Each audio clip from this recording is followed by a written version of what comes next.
looking it, I'm Juliet. I'm very awkward, but I'm here. To try and get to know me better, I know me. For you to try to get to know me better, I thought I'd share my favorite series. There should be a disclaimer that most of these are picked based solely on nostalgia.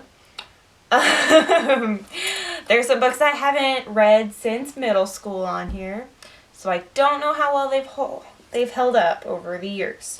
That being said, the only books I picked for this top 10 series are books that I've read more than 2 books out of the series. I liked them. Okay, so first I want to talk about some honorable mentions. The first one is A Natural History of Dragons. I am a biochem major at university, so the natural history, the documenting of my favorite creature really spoke to me. It's dragons and it's science, and I'm really here for it. So I recommend that one. It's on the honorable mention list because I've only read the first book so far. The next honorable mention is The Fellowship of the Ring, specifically the Lord of the Rings trilogy. I guess it's technically one book, but it's 3 books on my shelf, so I'm calling it a trilogy. Really loved The Fellowship. I thought the beginning was pretty slow, but after you get through part 1, it really picks up, and the writing is a lot easier, and you watch the friendships develop. In the beginning, I hated Frodo. I thought he was the brattiest little turd ever. By the end, I was crying because of when a character makes sacrifices for the good of his friends. That's gonna get me. So to start off the top 10 with number 10, I have a childhood favorite. This is the book that taught me what character development is, and that it can happen to the love interest. What a concept.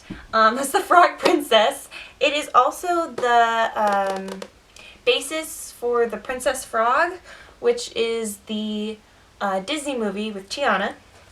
But this one follows Princess Esmeralda, and she is not like a typical princess.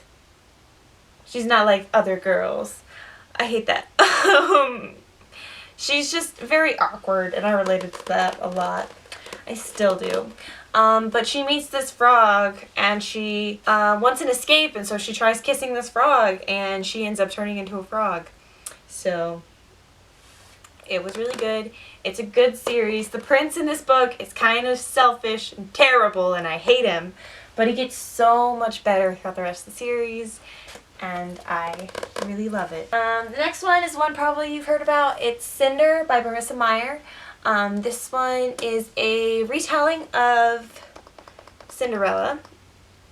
I do love princesses, but it's got more of a sci-fi twist to it. It's based in Japan, and there's this plague that's ravaging the population, and Cinder's sister gets sick, and so Cinder, who's a cyborg, oh man, it's been so long. Cinder is a cyborg, and she starts uncovering secrets about the world, about this lunar planet. The moon isn't really a planet. I don't know astronomy. Oh geez. She also finds secrets about the prince. It's all very interesting. Each of the 4 books in the series follows another, a different princess in this retelling in this world, and they all intertwine together, and the 3rd book crosses my favorite, and I really loved Winter as well. My favorite book in high school was The Darkest Minds by Alexander Bracken, coming in at number 8. Ruby is just one of my favorite characters, and I still hold her dear even after the movie kind of bummed me out. So this one, you've probably heard about it. There's a plague that wipes out most of the population of children, and the rest, in order to, so it's it was like rapid mutation, and so the ones who were able to survive the plague were able to, also were adapted to have abilities. These kids are really dangerous and they're not able to control themselves, and so the adults put them together, and they're kind of, and most of the parents think that they're just, we're going to put them over here. They're not going to hurt anyone else. They're going to learn. They're going to get better. But they're actually going to these like concentration camps, and they're being tortured and worked to death. And so it's a hard tale. I think there's a really good message about being able to love yourself even when you don't like yourself. And it's really special to me. Okay, the next one's kind of silly. Again, it's something from middle school. I have the first manga I ever read, which is Fruits Basket. A little silly, but I remember going to the library every day for like 2 weeks, and I would pick out 3 books in the morning and I'd read them throughout classes, and then I'd get 3 more after school to read that night, and so I got through the series really fast. But I really love it. Toru is a really sweet heroine, and I really like Kyo too. He's very sweet.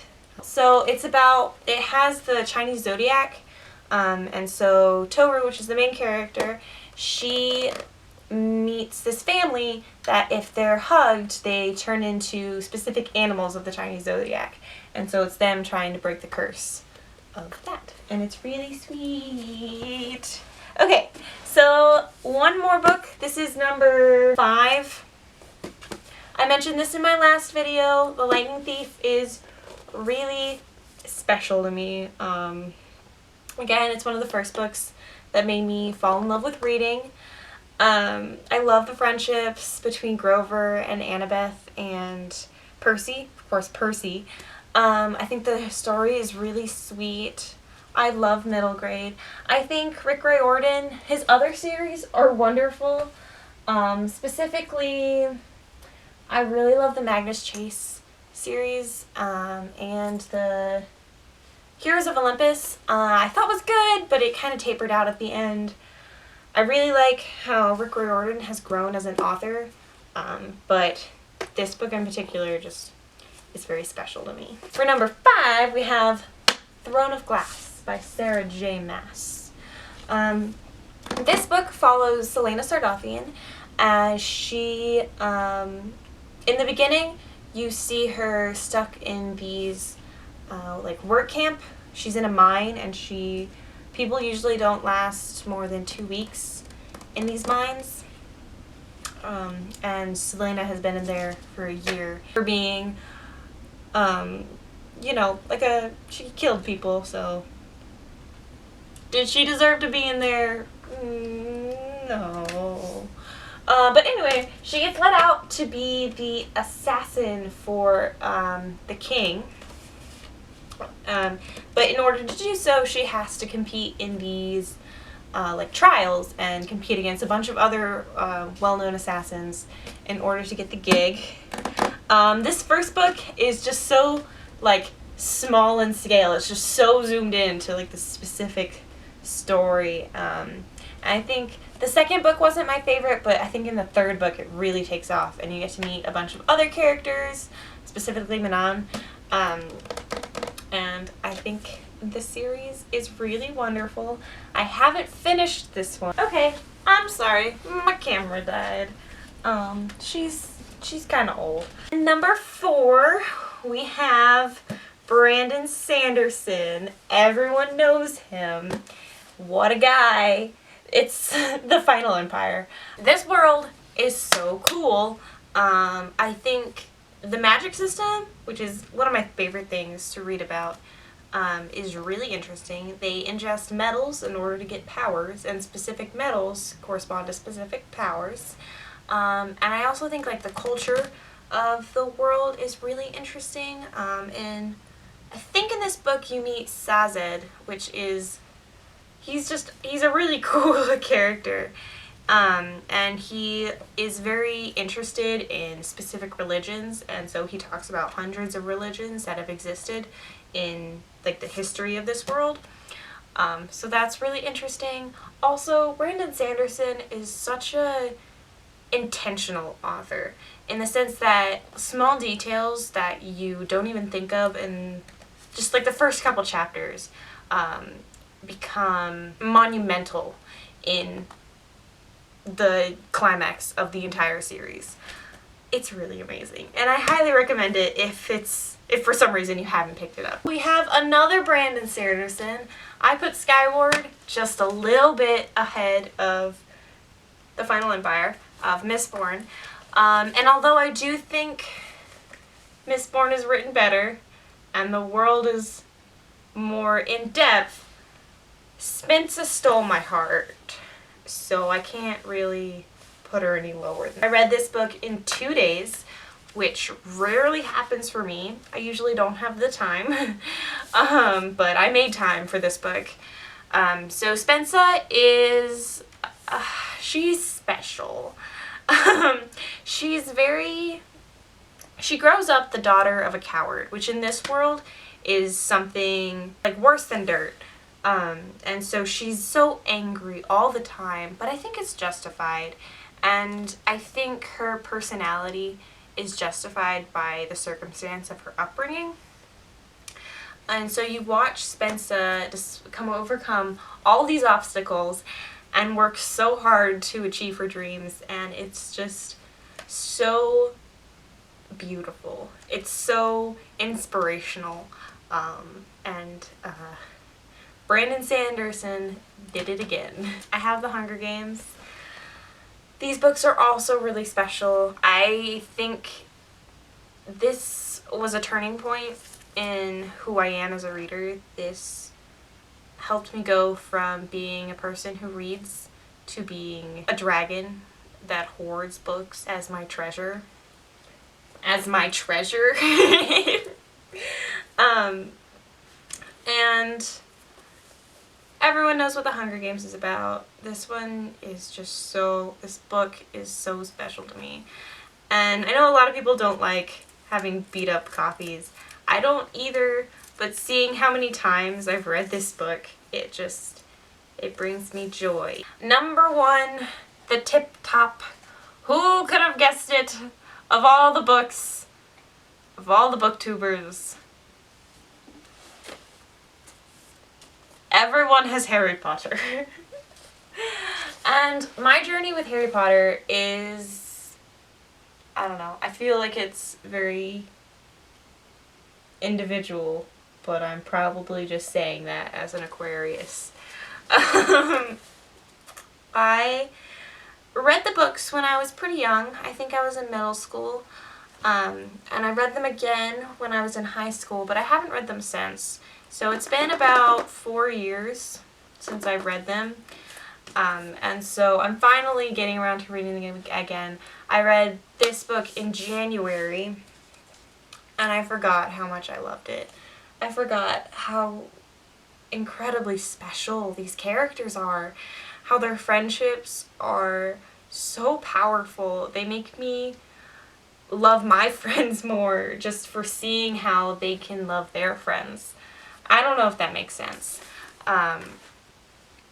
But Harry Potter has been a big part of my life. I don't think I have to talk about this one too much. I do want to do, since I did just read the first book, I'm taking notes, and so I'm wanting to do kind of a more in-depth review of it.